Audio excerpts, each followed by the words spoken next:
All right, Grant, pre-show shenanigans.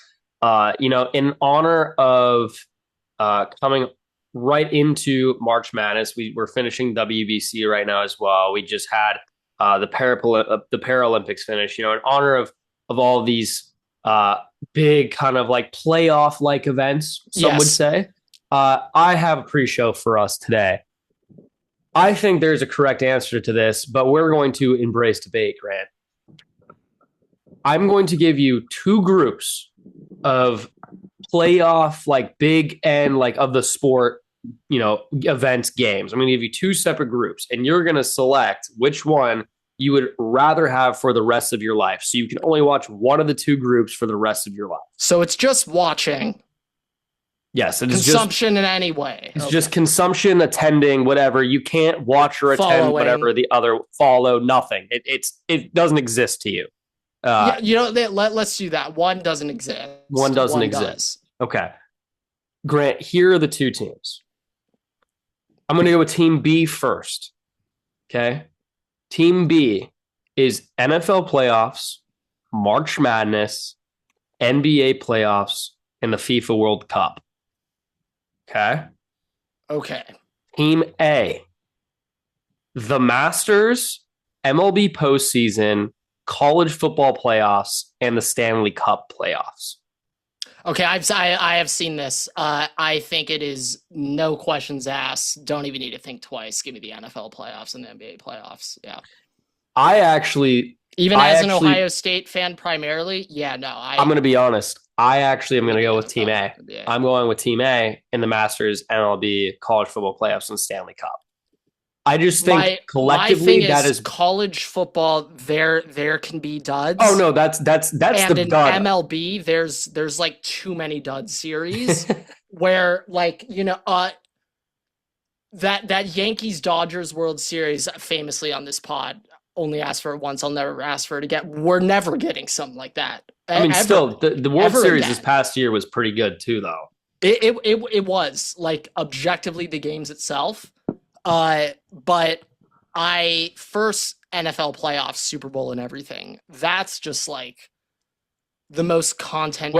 Sorry, unless it was like this year where it's everything going to the Super Bowl and then the Super Bowl is kind of a dud. But, yeah, I would agree with that. But I'm trying to not just think this past year. I mean, also objectively, if you do 1-to-1, think NFL versus college football. That's both football. Which one would you rather have? Yeah, no, that one's like not even close. You're taking the NFL playoffs. Yes.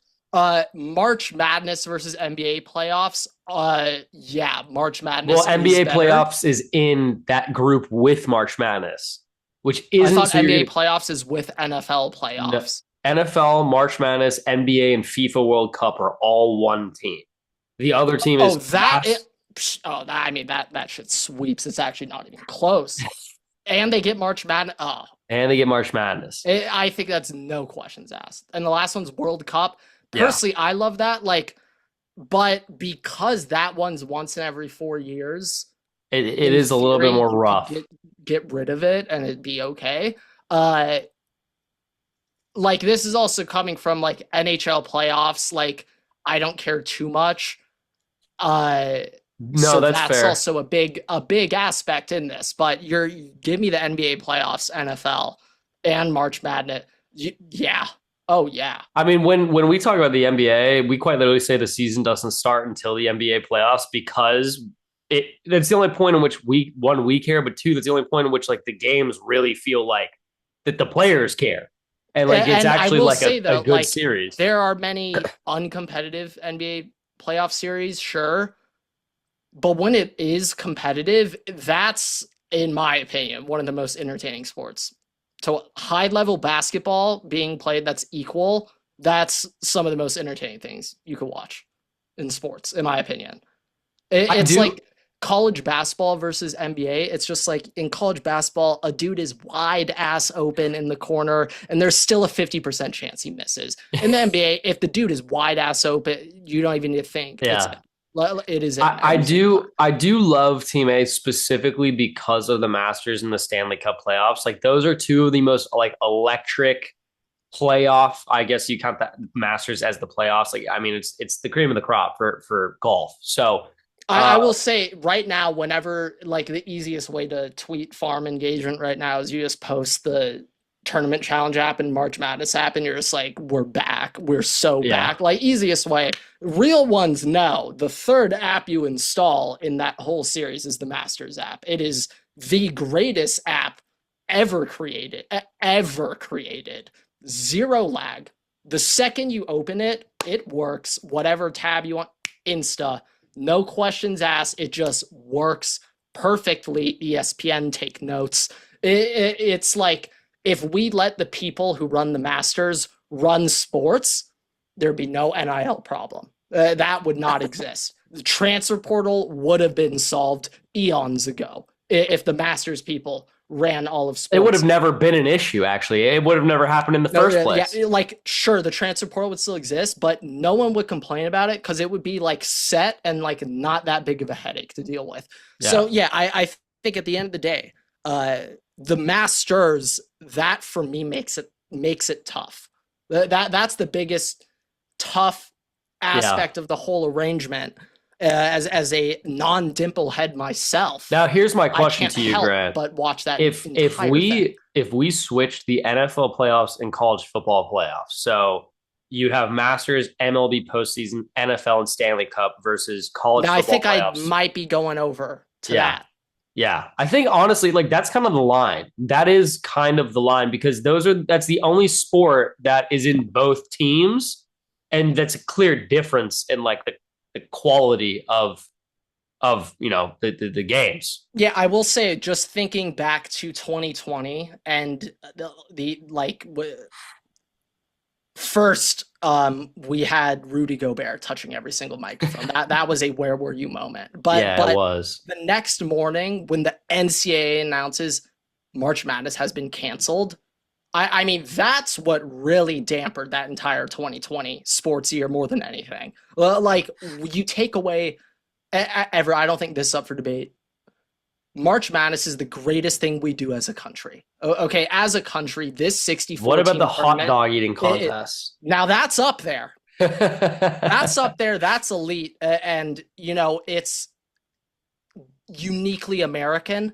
But this 64 team tournament, it makes absolutely no sense. It is certainly the Oh yeah, no. worst If you method are possible from to if you pick a are from champion. another country and you look at this, you have just like what is going on here? Yeah. No, I mean, like, would you probably just look at that bracket if you're not shit? You don't even need to be foreign. If you're just not a college basketball fan, you just see that bracket for the first time. You're just like, how many? Well, There's a million teams in this yes, but tournament. also I feel like everybody in America, even if you're not a sport fan, you have seen that bracket and you do fill out a bracket Pretty to much. this If point. Like you even went if to you are just college or high school within the yeah, past decade, you it, had a guy sitting next to you.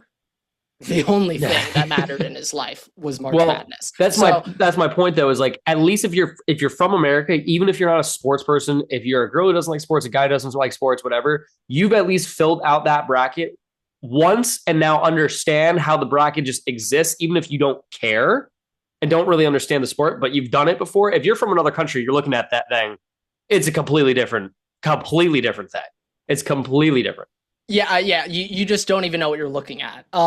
But without doubt, March Madness, this is the greatest thing we do as a country. And, I'm kind of surprised that I was March Madness is on that side, so it helped.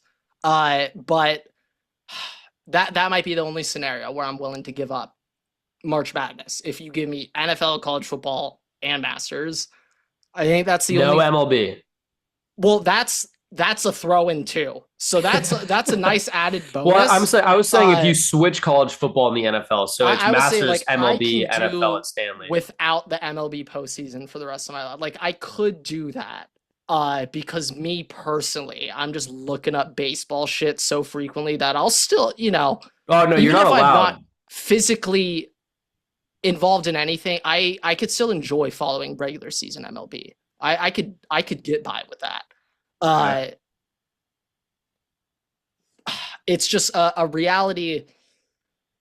reality without the NFL playoffs or March Madness, pick between those two. It's like It's tough. give me the NFL playoffs. Like as a like how would Colin Coward get on with the year if he couldn't cover the NFL playoffs and just gush over Sam Darnold, the most biased take ever from Seattle made it. Like, Hey. how could he continue?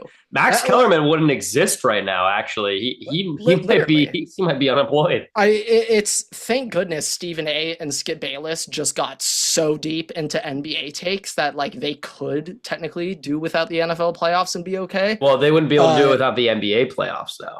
Well, yeah, no, that first take cannot exist without the NBA playoffs. That is the show. The show is NBA playoffs. Them debating.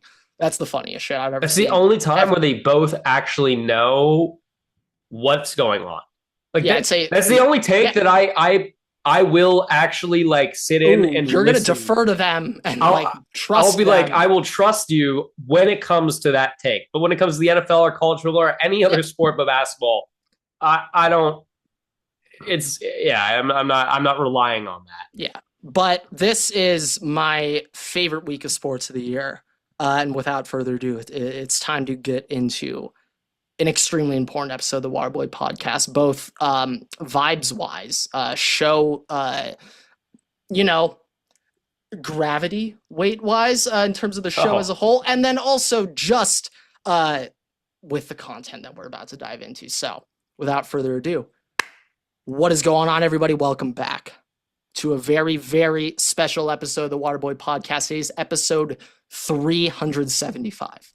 I feel like when we are around this time, March Madness, we always get the perfect numbers. I feel like we got like 250. I feel like we're hitting 375. I want to say episode 69 was a March Madness special, or when I lost to Michigan. But it was a solid number.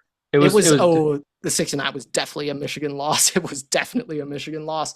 But it is a very important episode. We have the 2026 March Madness bracket and finals to break down, preview, and everything. Everett, before we get macro on this, going Final Four picks, before we get it all the way down to the end, I want to start just looking at the brackets as a whole, in each quadrant, and giving some labels. So first, I want to start out in the top left in the Eastern bracket, Everett. All right, not a good sign about what I hope for this quadrant of the bracket, but the Eastern bracket, when I look at the higher seeds in this, Everett, and I look at the names, this is the star power, superstar legacy bracket right here, okay? In a world where we're going to get into this in a second, but I know this is not going to be true. This is not going to happen. But if every single higher seed advances, this is what the round of 32 in just this quadrant can look. I think, Everett, it would be the best round of 32 in a single quadrant in the history of March Madness if they can all win. But it would be Duke, Ohio State, St. John's, Kansas, Louisville, Michigan State, and then UCLA, UConn. If we can get all of those big names into the second round, that is going to leave us with a delicious Saturday and Sunday. Just an amazing weekend. Some of these second round matchups, Ohio State's going to get absolutely slaughtered by Duke. So we don't really care about that one. St. John's, Kansas. It's that St. John's grit and determination, that Rick Pitino. Rick Pitino just dropping an F-bomb post-game after they win the Big East tournament. Like they're playing at a rate right now that is fierce, that is tough. They're like a diet Houston, okay? Yep. They're not Houston, okay? No one is Houston. Or better or worse, but yeah. Yes. No one is Houston except Houston, but this is diet Houston right there, St. John's. And then they're going up against the most interesting storyline in college basketball this year, Darren, Mr. I don't like basketball Peterson. It is literally the ultimate 180. You got a player who probably doesn't really care. He's for sure top 3, probably top 2 pick in the NBA draft, top 3 at worst, going up against a team of straight dogs that are hungry and pissed off that they got bounced early last year. But yeah, then Louisville, Michigan State. Something I also saw today, which stunned me, also going back to Kansas, Everett, the Kansas Jayhawks have made the NCAA tournament 36 years in a row. Really? Yeah, they have made the tournament 36. Everett, we are about 24 years old. So for an extra 1.5, 50% of our lives, they've also made it every single year in a row. Tack that on top too. Second place, can you guess the second place team who has made the tournament most consecutive years? Like it's currently ongoing? Yes, they just made it for a year in a row. Duke? Good guess. Second place would be the Michigan State Spartans. Tom Izzo, With Tom Izzo, pretty sure, yes. has taken the Spartans to 28 straight March Madness tournaments. Hold on. Yes. Yeah. I mean, Yes. it does add up. Yeah, but we've got legacy in this quadrant. We have Duke, we have Kansas, we have Michigan State, we have UCLA, we have UConn in recent memory, Louisville even going back a little bit. You know, if we got a Louisville St. John's Patino versus Louisville, oh my goodness. Any way that this could pan out, there's storylines. So this is the most star-studded, entertaining quadrant by far. I mean, this whole bracket it honestly makes it incredibly difficult to pick, like, coming out of that bracket, because all of these teams, like, you'd be like, they could run one of the other sides. Like, they could go through one of the other sides and be one of the best teams in that side. Yeah, I love this quadrant. I'm hoping for little upsets. I'm the most afraid of a USF Michigan State second round, where Michigan State wins 85-24. That is the most horrifying thing that could happen in this quadrant. But yeah, that's my East vibes. I do like that. I do like that. Vibes out of the East. Moving on to the Southern region. This is my WTF. What the fuck region? Okay, Florida, 1 seed, returning, defending national champs. Still a 1 seed, but they get bounced in the SEC tournament early to Vanderbilt. Never like seeing that. Destroyed by not just lost, like getting handled. It's a double-digit game. And keeping in mind, Vandy is in this side of the bracket, and they could play Florida again. They are. But it's defending national champ Florida. They have a solid amount of returning players, and also adding Boogie Flan from Arkansas. So, just players, and from that, like, Florida is kind of the same thing. My concern is that they're kind of giving me Auburn vibes last year, and after I picked Auburn to win the whole thing last year, I mean, I am scarred. I am scarred of teams that get bounced in their tournament. I'm scarred by picking those teams.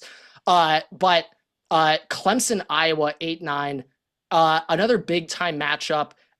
If that was college football, shit, I don't know. College football might actually be an entertaining game, considering how awful Clemson's offense is right now. Yeah. So I actually don't know if a college football game between the two would be more entertaining or not. But yeah, that's a weird one. Recently, past 5 years, Clemson Tigers have been a little bit of a basketball team. They've been 5 seeds every year. They have made it. They've made a consider, not like deep, but they have made it an impactful effort in the tournament.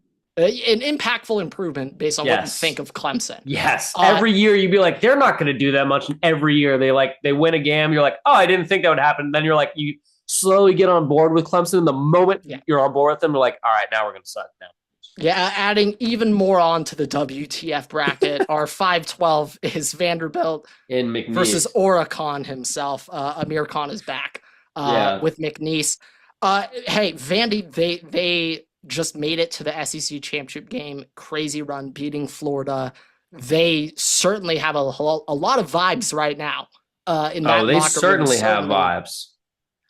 But this is the most vibe versus vibe game, maybe in the history of March Madness. If there was a 12 seed you would want to face the least, it would be McNeese, and that's who they draw. I'm going back and forth. I keep going back and forth on this one. Right now, I I've mean, got look, Vandy. I've I got have Vandy Vandy too. also because I got Vandy beating Nebraska in the next round. I also have that as well. But this is where things can get spooky very soon. Okay, this Vandy McNeese game, 12:15 on Thursday. Okay, if I pick Vandy to beat Nebraska and then go play Florida in the Sweet 16 and they get bounced round one, the next 4 hours after that game, I'm in a whole different dimension. Okay, I get transported to a new nebula. Okay, and I can't even think straight. If I have It's just like that's one of those difficult things one. because Vandy is a team based on the way they've been playing. Vandy's a team like they could somehow make a way to a Final Four appearance. Like they would go. They played at Nebraska. They It's could beat just Nebraska. tough. They just beat. road. They just beat Florida. You're gonna go and play most likely Houston. As of right now, we'll just say Houston. In the Sweet 16 Well, or the they Elite get Eight. Florida in the Sweet 16, then Houston Elite Yeah, Eight. that's what I meant. Elite Eight. So like, yeah, it's a difficult road, but like, it's two sides of the coin, right? Like, there's no middle. It's either they're gonna lose right away, or they're gonna make a deep Could push. go make a run. Yeah, and I hate those. I hate these. I hate it. I hate these. But like, that's the absolutely thing. hate It's like if you pick Nick McNeese to upset, Vanderbilt's gonna somehow go to the final. Yeah, and the thing is, let's say I pick Vandy to win round one, but I hedge. I just take Nebraska the second round. Then Everett McNeese is beating Nebraska round two. That's how this works. That's how this shit works. Yeah. So half this quadrant is already just so WTF. I don't even know what to do. But then going down even further, North Carolina VC, North Carolina star player Caleb Wilson out for the year. He's going to be like the number 5 pick in the draft. Since he's gotten hurt, North Carolina is Caleb Wilson. Okay. So without Caleb Wilson, I'm not sure if they're actually a 6 seed, without Caleb Wilson. Mm-hmm. I still don't know if I'm picking VCU against them. I mean, look, VCU is like they haven't been bad. Like I know they're less. They just won the A10 as well, I believe, beating Dayton. I want to say in the final. I think so. Yeah, they beat Dayton 70-62. But like if you notable result wise, like they haven't really beaten any significant teams. We're talking North Carolina. We're talking VCU. Oh, you're talking VCU. UNC's beaten Kansas. They've beaten Kentucky, Virginia, Duke. Louisville. But a lot of these are with Caleb Wilson. Yes. So just on ESPN Tournament Challenge, on that VCU North Carolina, the preview thing, scroll down a little bit. I believe Caleb Wilson got hurt around February 15th. So I think they beat Duke with him. Yep, he played on the 7th. But I'm pretty sure NC State, Louisville, Duke, those last 3 is no. So NC State, they lost by like 20. Oh, they got demolished. They lost by 24. They did beat Louisville without him. They lost Louisville, I'm not too high on either. They lost to Duke by 15 without him. Yeah. And all the other ones of these games that are notable matchups per ESPN were played before. So yeah, so it's like with them, it's limited information. Okay, they're Roki Sasaki. I do think 20 that innings of data. Look, I do think that they're experienced enough, and the coaches are good enough where they can get through the first round. They're going to lose to Illinois. Yeah, right now, and also Illinois, another early exit, kind of unexpected early exit, I believe, to UCLA. Yes.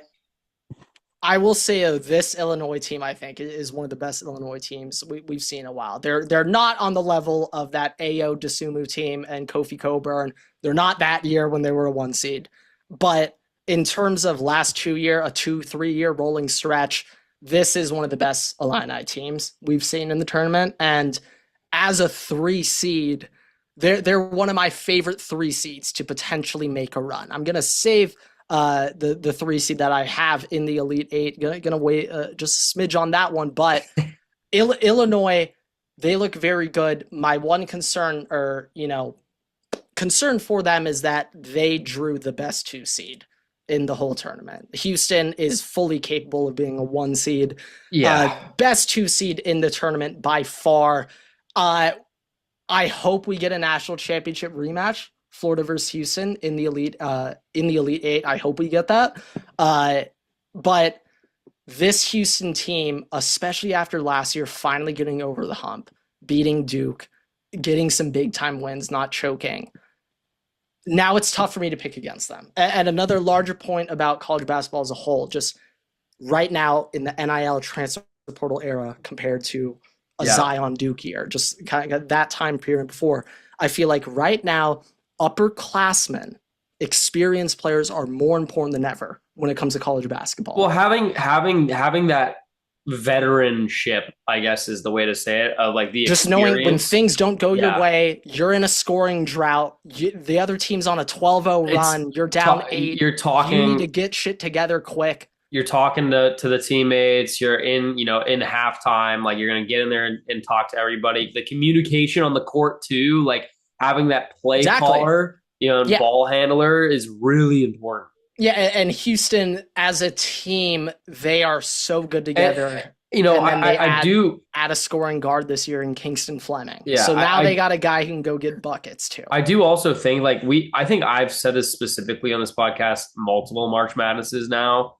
I've always kind of nagged on Houston, being like they choke every year. They choke until every year. Last year on this pod, I was crapping on. I said Gonzaga was going to upset them.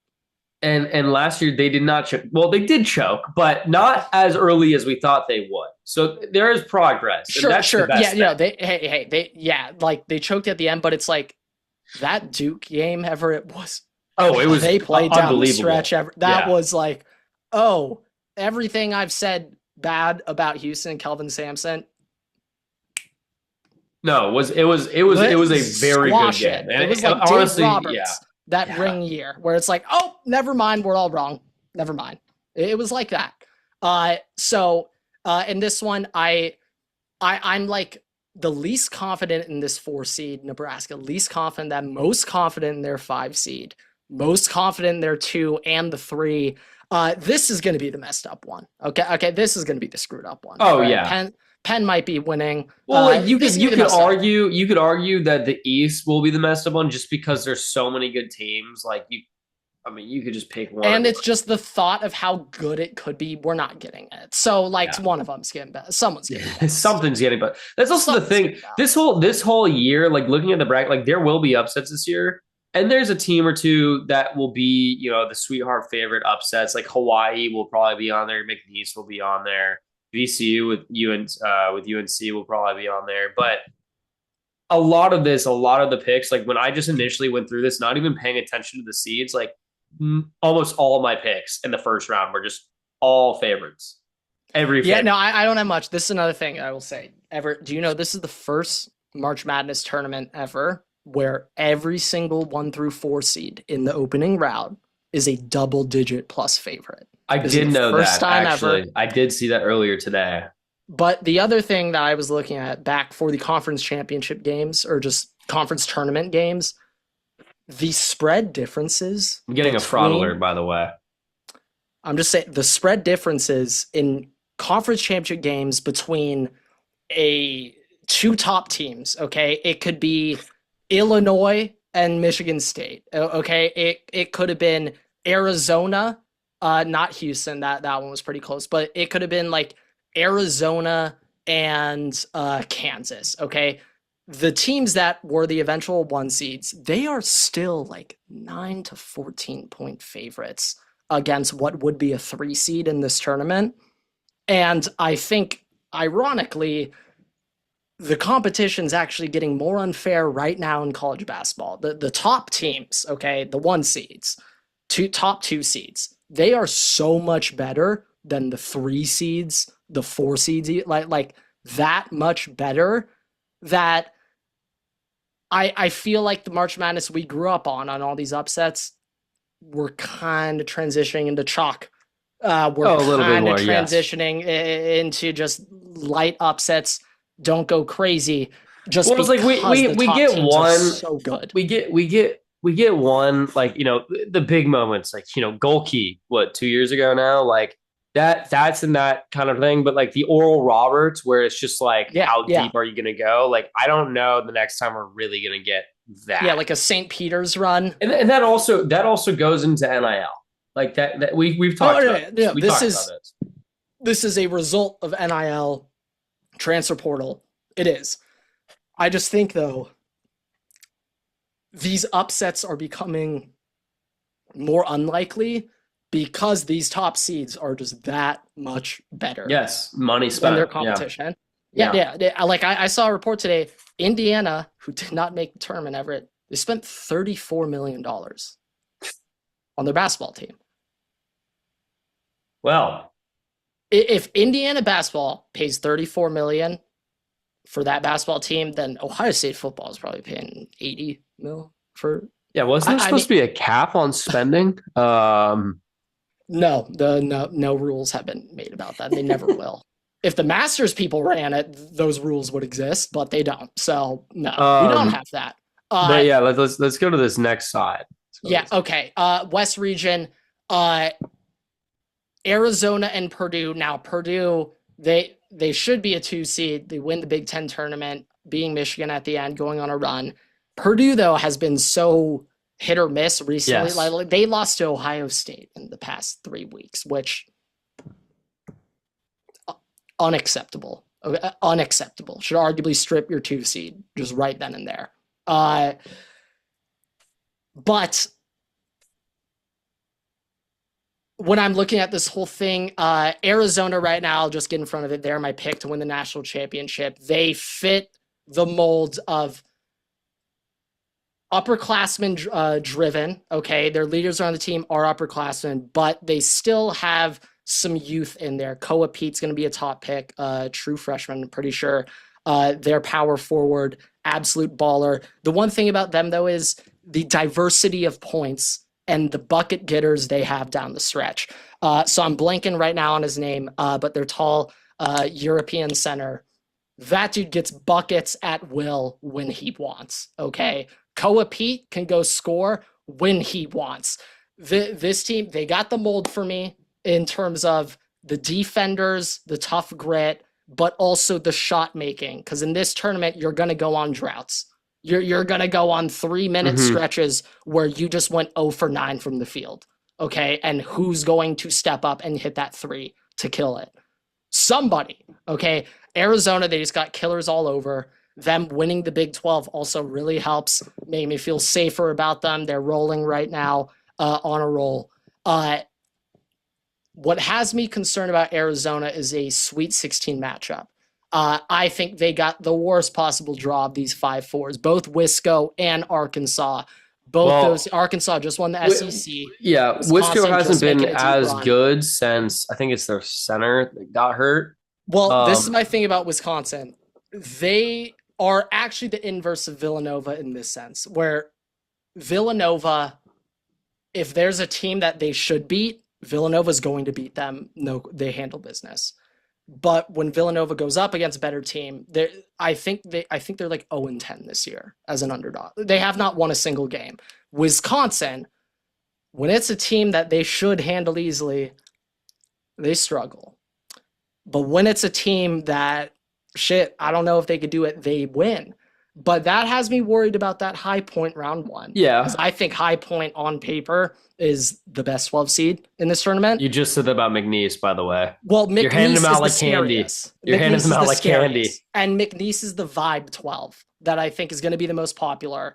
I think High Point's actually like the best one to do it. Look, I'm gonna be honest. Wisconsin, and I also have Wisconsin going. I'm gonna be, yeah. I mean, I have Wisconsin going through to play Arizona, but my thing, High Point one, and Wisconsin having injuries, like they haven't been playing as well since these injuries have happened.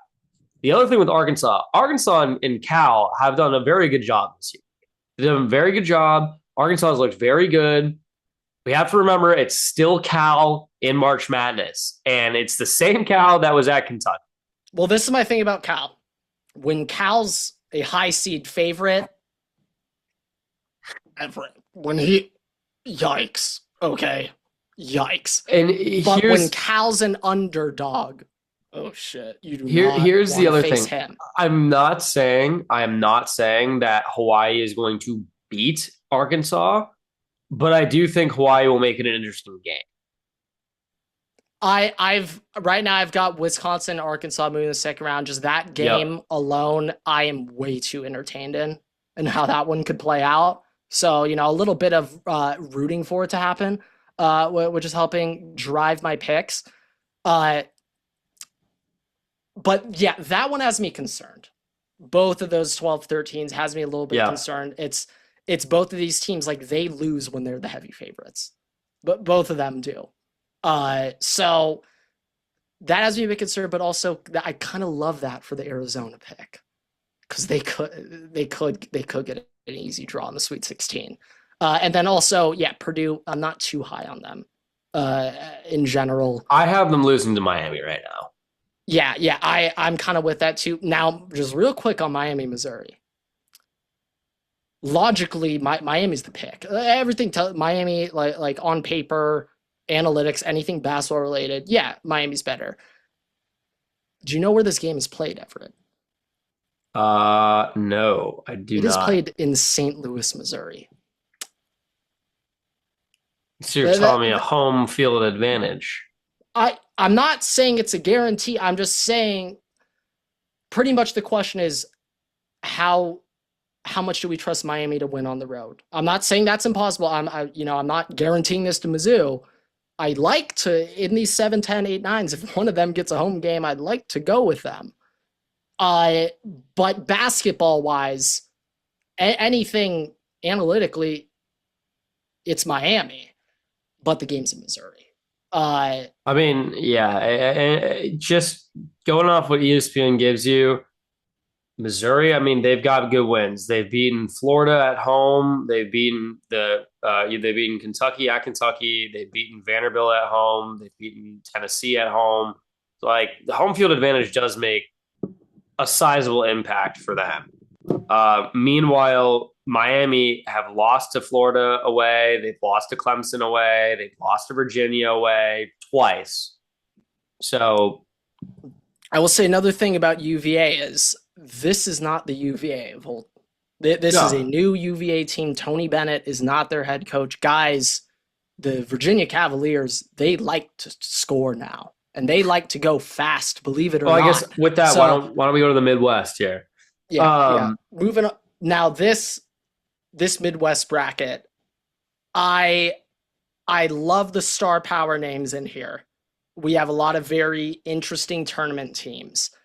What I don't like, though, as an Ohio State fan, is the road that Michigan just got. Oh my God! Yeah, how can they lose? they're going to the Final Four. How can they Minimum. lose in this road? Okay, Georgia, St. Louis, round 2. I mean, what are we even talking about?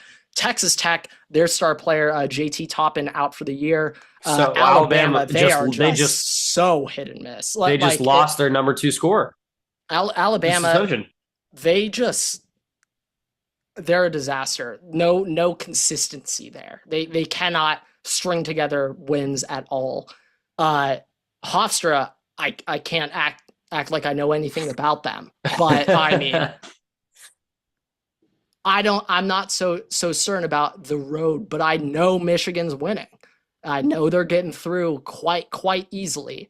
What I'm most interested in is a potential Virginia Iowa State matchup.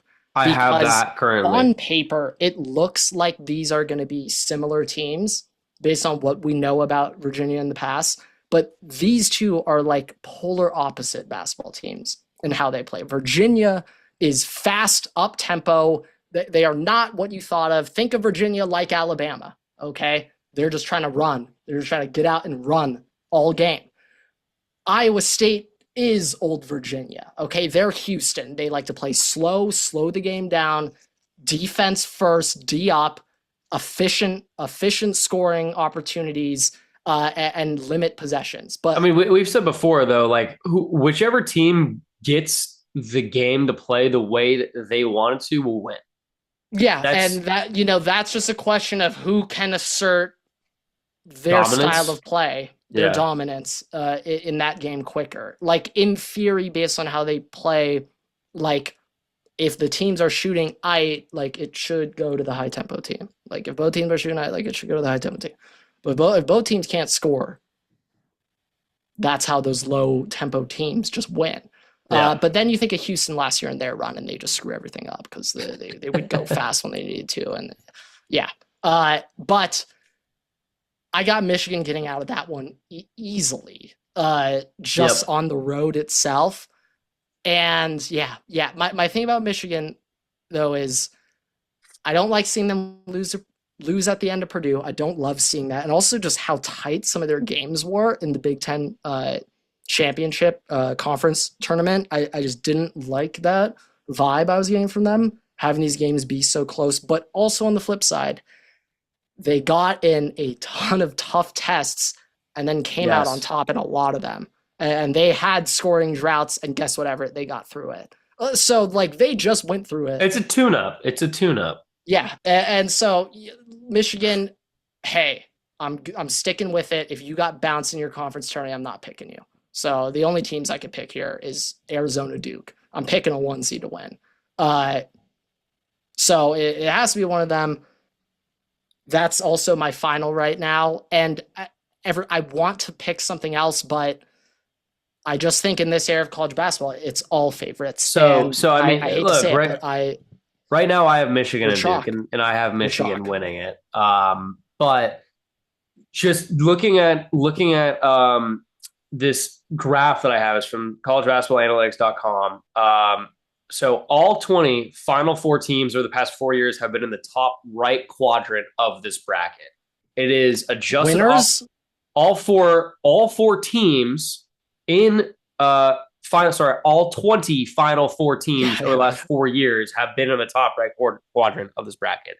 The bracket or the graph. Oh, wait, I'm sorry. That all 20 Final Four teams of the last 5 years. Of the last 4 years, I guess 5 years. But 5 years. The four Final teams, four Final Four teams every year. I'm saying the Final Four teams. This is a graph, Grant. Championship game? This is a graph. This is a statistical graph, Can we screen share? Can we add a feature? I don't follow. This is a statistical graph. Let's screen share. Let's try things out. I'm sending to you right now. This is a statistical graph putting all the teams, doesn't matter the quadrant. I'm just saying in the quadrant of the graph, like you're doing. Got it. Okay. Math. Okay. In the top right quadrant, all 20 Final Four teams for the last 4 years have been in the top right quadrant of this. It is adjusted offensive player rating, or just offensive rating on the x-axis, and team rebounds, turnovers forced, opponent rebounds, turnovers forced on the y-axis. This year, Grant, the furthest top right team in all of college basketball and March Madness is Duke. Following that, you have Arizona and Michigan, Florida, Gonzaga, Purdue, Illinois. And then you got kind of a big group here of Michigan State. You have St. Mary's, Houston, UVA, Miami, UConn, USF, St. John's, HP. Watch out for High Point. Yep, High Point. Watch out for High Point. Santa Clara, BYU, and then McNeese is like the last team that's inside in Tennessee or inside of that. Right on the borderline, you see Vanderbilt, you see Arkansas, SMU, Utah State, and Iowa. Those are the only teams that can go that deep. And with that, even a large portion of these teams might not even make it out of the first round. Yeah, I think we just go one step further and just do 1 and 2 seeds. So real quick, actually make this easy. Let's list the 1 and 2 seeds not in this quadrant. So I think Purdue's in it. Yeah, I think everyone's in. Everyone Florida, should be Arizona, Duke, Michigan, they're all in. Yep. Choose Iowa State's in, Houston's in, Purdue's in, and then the last two. UConn. Okay, they're all in. Yes. If we go down again to the threes, Illinois in, Gonzaga in, Virginia in, Michigan and State. Sparty in. So, I mean, when you showed me this graph, to me, this actually makes me more concerned about the lack of upsets. Because That's what I'm saying. Yikes. Like This could be a bad March Madness in that sense. A very large portion of these lower seeds are offensive rating is just booty. I mean, I'll also just say, dude, these offensive ratings are so high, Everett. Yeah. The style of ball has completely changed. The style is these are crazy. Like just offensive rating for anyone who doesn't know, it's points per 100 possessions. So right now they say Illinois on 100 possessions, they average 131 points. That is crazy. That's crazy good. These teams are really, really good now. These teams are really, really good. Like for a big point though, like talking about that Miami Purdue thing, we were talking about like if Miami will be Purdue. Miami's in this, right? They're in that corner. And their offensive rating is a little bit lower than Purdue, but like for the team rebounds and turnovers, et cetera, like it's almost they're just slightly above Purdue, I think. So like, I mean, it's just like what they have is they got Miami at like a 121 offensive rating, Purdue at like 129. That's like 3 shots, guys. Then team rebounds and stuff, like they have Miami around 300, I'll say like 290, and Purdue's probably like 280. Yeah, and so it's just this. I like this one more so because it's compared this y-axis here. Team rebounds, turnovers forced minus opponent rebounds, turnovers allowed, essentially. Like that's a good way of looking at it. The rebounding difference, I think, is actually an excellent way of looking at it. This tournament is all about the simple basics of basketball. It sounds so dumb, but it's like what your coach was telling you in 7th grade, like JV basketball. It's like that's like more relevant to this tournament than anything else. Rebound the ball. Oh yeah, 100%. Don't give up second chance points. We've seen that in college basketball in general. Don't like if turn you can't, over. Like if you can't rebound in college basketball, like you're gonna lose. It's too important right now, especially like on the offensive side, getting second chance points. Those are backbreakers. Those are backbreakers when you give up second chance points. That's what makes that's what makes Coach K want to flying knee that clipboard, okay? Like he's in Taekwondo. But you know, those are wide end previews of everything. Right now, Everett, I've got every single 1 seed in my Final Four. I have Florida currently being upset to Vandy again, and Houston beating Vandy to go to the Final Four. Now, I love the Houston. I think that one will be my most likely one to change. Right now, Everett, I have 1 3 seed beating a 2.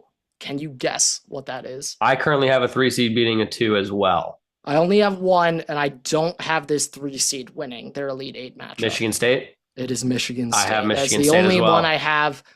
I can't get the UConn, how they went out. I can't get that. But also, just when it comes to March Madness, one thing that I've always been confident in is Izzo. March is Izzo. He is not. They're not making the Final Four, but they're making it deep. They're making it deep. Natty. We never said that. But I can guarantee you they will be towards the Sweet 16. They'll be ready. They'll be ready for this one, folks. Yeah.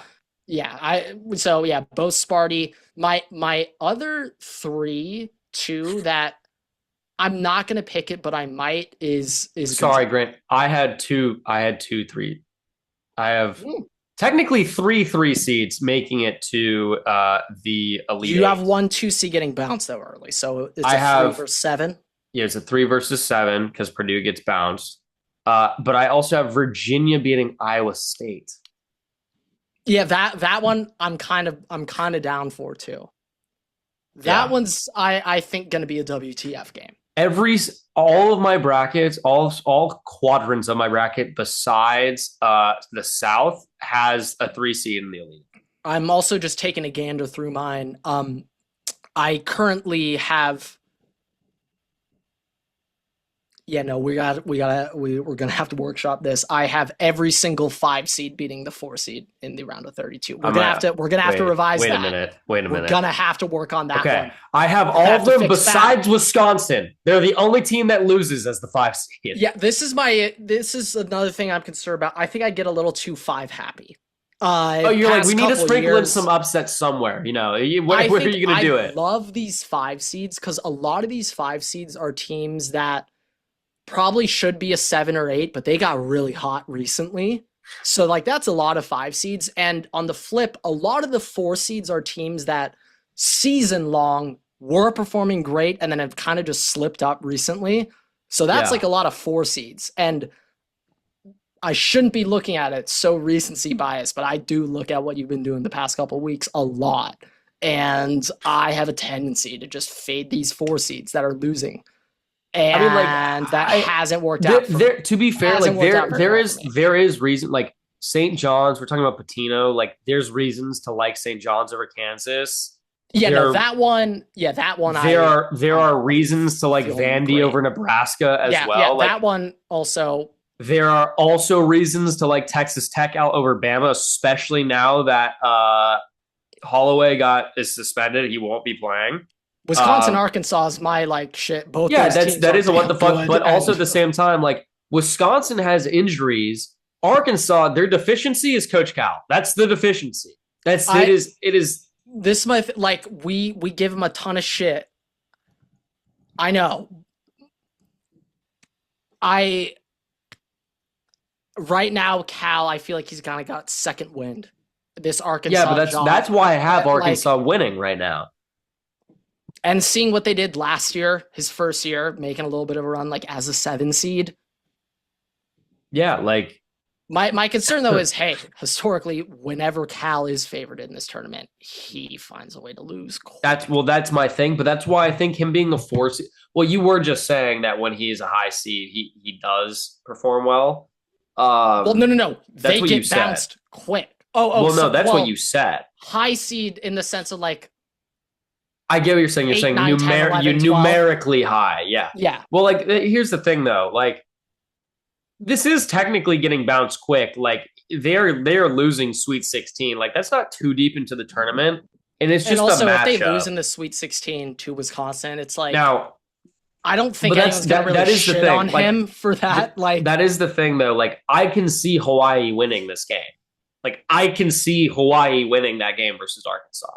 Do I think it will happen? No, but like that is a game I would pick as an upset. now, my one thing, which I can't overlook these. Do you know what the point spread on that game is? It's probably like 20.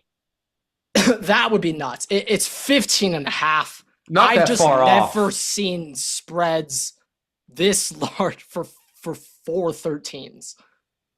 Yeah, I mean, Like that 15 and a half is stupid. That is ridiculous. Kansas and Baptist is 14 and a half.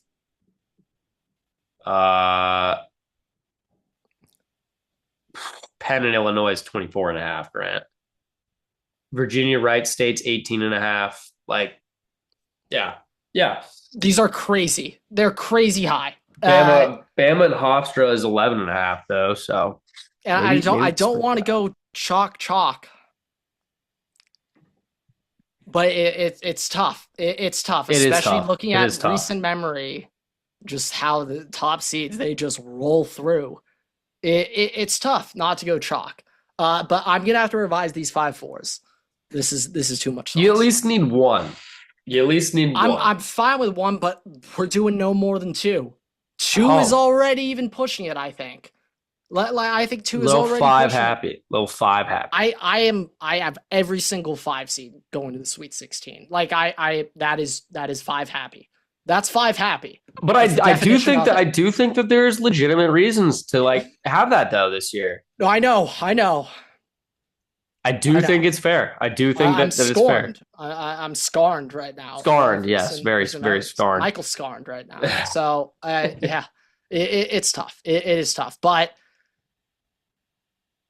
yeah, we got our picks, and you got Michigan beating Duke in the finals. I got Arizona beating Duke. It will this be might workshopped. Just be the Duke year. This might just be the Duke year. Will be workshopped. Grant and I will probably have our brackets changed 9 times between the time that this is posted and when the actual bracket starts, when March Madness begins. Yeah. The one thing I don't love is that I I think right now, yeah, Michigan's still easier than Arizona. As I'm looking at Arizona a little more, that pass pretty easy too. Not gonna lie. Second round get dicey, but the back half, Gonzaga, Purdue. I mean, zero concern there. But this is gonna be an excellent tournament. I actually cannot wait. This is gonna be amazing. But Everett, we got some other news to mention real quick before we wrap up. Starting off, I want to bring up World Baseball Classic things going on. What is the problem? We have a loser mentality epidemic. I was gonna say in this country, it's now expanded globally. Okay, first we had Nathan McKinnon, now we have Juan Soto. I get you don't like to lose. I get it sucks to admit like you didn't win, but that was like the most Padres post-game quote I've ever seen out of Soto. Like the world saw who the better team was. They didn't. Well, they did.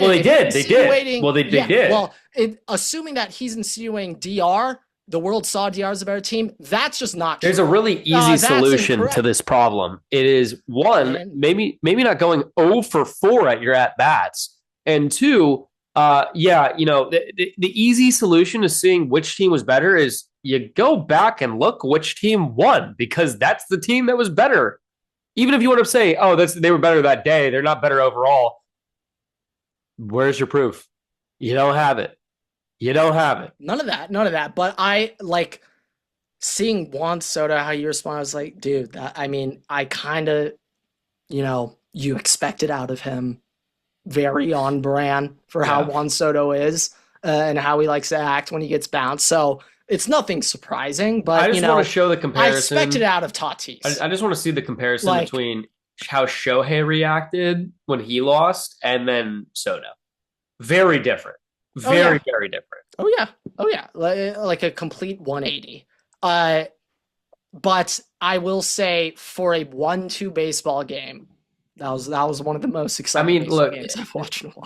The DR had very ample opportunities for them to take the lead there. They were playing Dodgers baseball, right? They left runners in scoring position. That was 2023 Dodger October baseball, right there. Just leaving runners on every inning. And now look, a low ball called a strike to end the game. I can understand being upset with that, but still, end of the day, it is one call. A lot of calls can make of a baseball game, and it sucks that it ends on that. It shouldn't have. But you hadn't made the most of the opportunities you got the entire game. Yeah. And I thought it was just so baseball that it comes down to other than Austin Wells. Well, he was good in this tournament. So for that lineup, how stacked 1 through 7 is on DR, it's just so baseball for it to come down to Perdomo at the end. So it comes down to your 9-hitter, who's the Miggy Rowe of their team. It's so baseball. That's just how this sport works. Every single one of you is going to have to be pretty good. So I thought in a way, World Baseball Classic, it kind of perfectly sums up baseball as a game and how stupid it is. That the best team does not win. No, well, hey, they're not the best team. No. They're not the best team. Yes. But it's just in that sport, it's random, and that's what makes those big moments like Venezuela hitting that grand slam to go. Italy beating the U.S. And then those moments are only so great because the game's so random, because it's a best of one, because one swing you can go from down 2 to up 2. Well, don't even forget the reason why the World Baseball Classic has become as big as it was honestly because of this, for this generation, it was last World Baseball Classic where you have Shohei Ohtani pitching to Mike Trout, and that's calling game. Yeah, I mean, that's a storybook ending right there. That's what baseball's about, though. Baseball's about story. Rob Manfred was sitting there just oh my God, it's oh my God. Okay, we could do the lockout and no one's going to even look at me.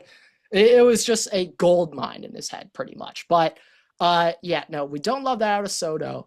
I I will say though, it once again, it's so baseball that Team USA that like openly didn't really care about this was just overlooking many things, obviously not Mark De giving La it their Rosa everything. just Mark De La not Rosa, even realizing that we could get eliminated.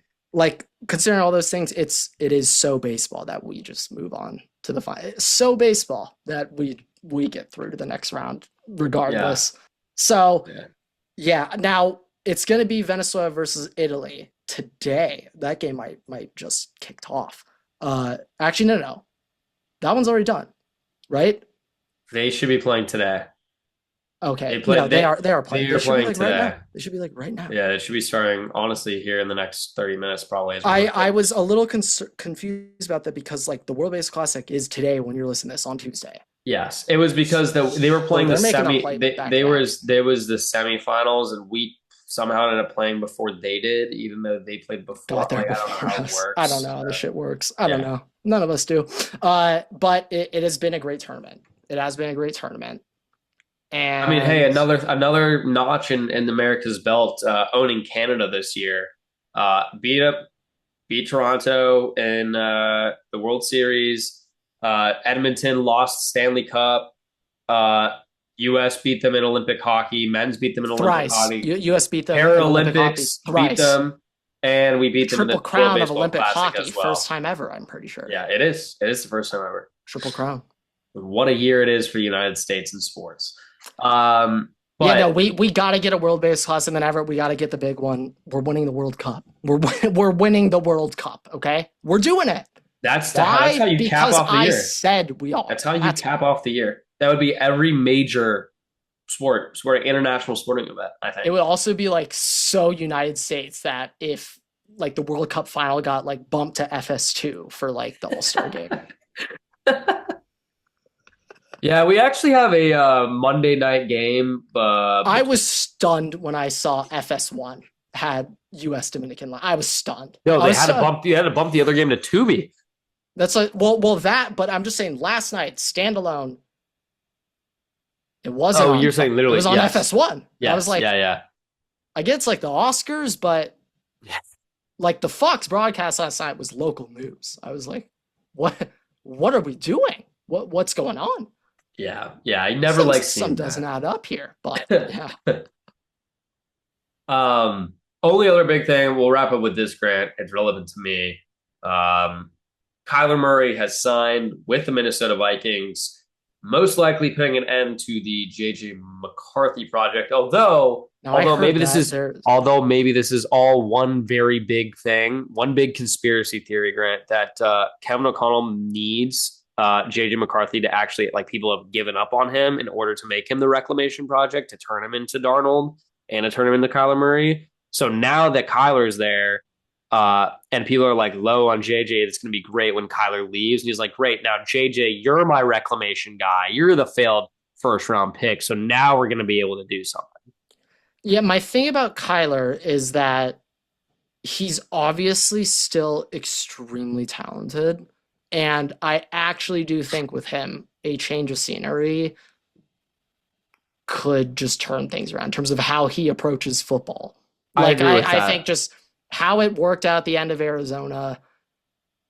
And also just, the situation that Arizona's been in with him, like, we've known from the NFLPA that, like, their facilities aren't great, the support staff, just like the support system around the franchise, and the face of the franchise being the quarterback, is not great. And you've had changes in coaches, multiple different offensive coordinators, changes in the personnel around you, right? Like, that's not going to be good for stability and going into this system now where you have a top 3 wide receiver in the NFL.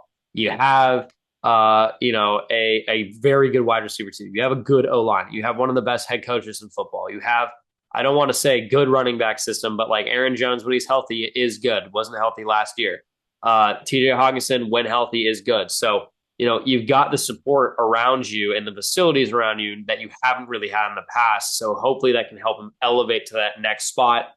Although we're going to have to limit his Call of Duty, usage. But besides that, Yeah, I think Kyler is going to work out in Minnesota. Also, just how the Vikings work, it's year on, year on. Like you're going Yes. 14-3 next year. So I Yes. mean, like it's Well, year on, also year like off. we've never really developed quarterbacks we've never drafted quarterbacks outside of Fran Tarkenton, I think. Like besides him, every quarterback that we've had that has been successful has been Well, Christian from Ponder.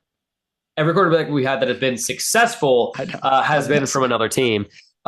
So hopefully JJ at some point still breaks that. Like, you still want to hold out hope in case Kyler leaves. I don't think he's going to get traded or anything. I assume the Vikings would Well, keep he him. has a no trade No, clause. I'm saying JJ. I'm Oh. saying the Vikings will probably keep him around even as a backup if that's through his rookie contract, just because it's cheap. It's cheaper than paying I money. heard one Mr. Jim Harbaugh has inquired about Joseph Oh Jones. well, yeah, but that's obvious. You guys just signed Trey Lance though. You don't need him.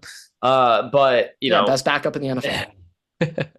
but I expect Safest Kyler to be backup good. quarterback in the NFL. Definitely the safest guy you The could put the back there. one problem that every Viking fan should just prepare themselves for, if you already had an issue with JJ McCarthy having balls batted down at the line of scrimmage, oh boy, do I have news for you. You might want to get ready for Kyler Murray to have a lot of balls batted at the line of scrimmage. But I will say one thing that I think is going to be good for Kyler, which I feel like they kind of got away from in Arizona at the end of it. I'm going back to the D Hop year, Everett. oh yeah, Kyler yep. was letting that shit fly. Okay, he was sending out Drogon into the sky. Okay, he was throwing out dragons. Okay, and I have a feeling, especially how last year went, that this might just be an air out year. Honestly, which is Every fine. week, one Jordan or Justin just 50-yard bomb every week. Yeah, which honestly, like, also it's important, like the way that JJ plays as well, like the offensive system is going to mesh really well with Kyler because they both are mobile, move around guys. And I think that'll also be good for JJ because he'll see how a guy, Sam Darnold doesn't play the same way JJ McCarthy plays. And he'll see how No, Kyler they do not. plays. And even though he's not going to be as fast as Kyler, he's not as athletic as Kyler. Kyler, still to this day is the most athletic player to ever play in the NFL. Number one first round pick in the Not MLB. Bo Jackson, 1-1 MLB and but NFL. he was like actually. Yeah, okay, fair. You can make that argument, but still. I'll take. Yeah, Kyler's over Dion. Yeah, I mean, You know. you just saying what he's accomplished.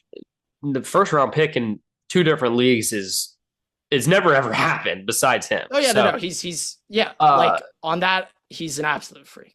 but it's gonna If be you're good. bored, It's you gonna be should actually do it's this. gonna be Look up. good. It's gonna be good for JJ regardless if he stays on the Vikings or not. And for Kyler, although it kind of seems like the Vikings want to keep him around. I think Kevin O'Connell told him that he's like long term. We'd like to see you work out here, even if it's not. Kyler's playing for his next contract regardless of where it is, and he there's zero incentive for him not to be supportive to JJ in whatever kind of sense. Whether or not he does that, I don't know, but we'll see. Yeah, I think Kyler's just like. I think it's a good reset on his career in the sense like he just lived through it all in Arizona, what it was like to be the guy, what it was like to have the like trust from the front office investing into you. He saw what that was like, and then he saw how he was treated when he started underperforming. And I feel like Yeah. right now he's just not going to be taking it for granted. No. Like, I mean, if he does, this is I'd be the surprised, pivot. but- This is the pivot in his career, though. Like, if this season doesn't work out well, he might not start again. Like, That's what I'm saying, yeah. like we expect this, but like there is a non-zero chance that it does not go well. And if it doesn't Oh, go well, 100%. Obviously, then yeah. I mean it's over. So there's severe, like very big interest in him from him to I'll do say well. that I feel pretty damn confident he's going to be pretty good for you. Oh yeah, no, I feel great. I'm very happy. I think he's going to be very good. So, I mean, granted, it might be the best contract in sport. We say this about Shohei Ohtani, but like, what is it even? Like a 1.3 mil. That's it. Yeah, I mean, it's like what are we talking about? That's better than Roman Anthony's 740K. The only caveat to his contract is we can't tag him at the end of the season. Is that it, or is it also you can't trade him? No, there's no trade clause, but Okay, so that was the him. thing. That We was can't it. tag him. Yeah. No franchise. He will go to free agency if we do not sign him before he leaves. Yes. Okay. But yeah, I think that's a big time move. Oh no, 100% is the biggest and best move the Vikings could have made Could this have made offseason. for quarterback. Yeah. Because the roster overall, like, yeah, they've lost some guys. They lost the two interior guys because they cut them. They lost Jalen Naylor, which sucks because, like he did pretty well last year. But for the most part, Harrison Smith, I think, is still indecisive about retiring or not. They technically released him to save up cap space, but he will come back if he stays. So it's just a matter of whether or not he retires. So there are key pieces that they've lost, but overall, the roster up top to bottom is basically the same as last year. And the Vikings were one play away, more or less, from winning the NFC North and going to the playoffs with JJ McCarthy, with Max Brosmer, with Carson Wentz. One off. No, I know, but I'm saying, like, if a team was that close and now you add Kyler Murray to that, like, that only can go up, hopefully. So, the bar is not that low. This where you're starting from is not that low. But with that, Grant, I think we'll wrap up here. Unless you have any other comments.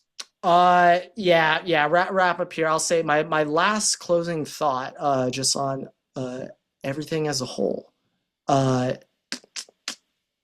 Do we think Kike was actually serious when he said he cares more about the World Baseball Classic than the World Series? Because No. I can't No. believe him. No. I've seen him post playoff. I've seen it many times. No. You can't tell me that. You can't tell me that, Kike. I don't think so. But with that, thank you guys so much for watching, listening. Rate us 5 stars. You can find us on Spotify, TikTok, Twitter, and on Instagram. Oh wait, sorry. God. How hurt is Patrick Mahomes? Oh, the video where they take like the ribs or whatever and they go like that and it falls off the bone? Kind of seems like the situation. So I think he'll be back by like week 8 or week 9. But Justin Fields is the quarterback of your Kansas City Chiefs. When I woke up and saw that, the twilight zone that I entered, Everett, I was like, it's like Michigan taking Zeke. Just wait until they take a backfield snap of Kenneth Walker and Justin Fields line up on both sides. Well, it's that, but it's just Justin Fields is going to be the starting quarterback of my least favorite team in the NFL. You should feel great about that from an NFL perspective. I feel like I'm in a lose-lose. I feel like I'm in a lose-lose here. If Justin Fields pops off, it's too many mixed emotions. I could be happy for him, but at the end of the day, this is awful. This is a disaster. This is a disaster, Mr. But Mosby. if he also flames out and fails, now I got to listen to Chiefs fans shitting on Justin Fields for the rest. That's nothing new, though, considering he's been shit on for like the last 3 years. No, I know, but also hearing it from them, I will say, though, if Justin Fields fails in this system... I mean, he's going to. But, like, he wasn't terrible on the Steelers. But, like, this is the most support... In the same way Kyler Murray, like, this is the most support that Kyler's had. This is the most support Justin Fields had. You have an Andy Reid offense. Rasheed Rice is there. Kenneth Walker is there. Like, it's still wide receiver by committee. Travis Kelce's coming back. They might draft Jordan Tyson or something. Too much. They might draft a wide receiver. So yeah, it's still wide receiver by committee, but it's still better than what he's had the last 3 years. Oh, yeah. That's the point. It's his best situation. That is without question. I'll be honest. I was just sitting there thinking, like, yeah, no, he's never getting that Ohio State room ever. He'll never have that. Oh, never. You're never going to be able to just throw that shit up and someone catches it. No, but I don't think I think it's basically impossible for anybody to get that. But yeah, with that, thank you guys so much for watching. Rate us 5 stars. You can find us on Spotify, TikTok, YouTube, Instagram, and on Twitter at Waterboy Pod. You follow me on Twitter at Everett Takes and at Waterboy Grant. We post new episodes every week on YouTube and all podcast platforms. So make sure to subscribe and turn notifications so you don't miss a single episode. We also post exclusive content on Instagram and on TikTok as well. So make sure to check us out there so you don't miss anything else. And with that, we will see you guys in the next episode. Waterboy's out.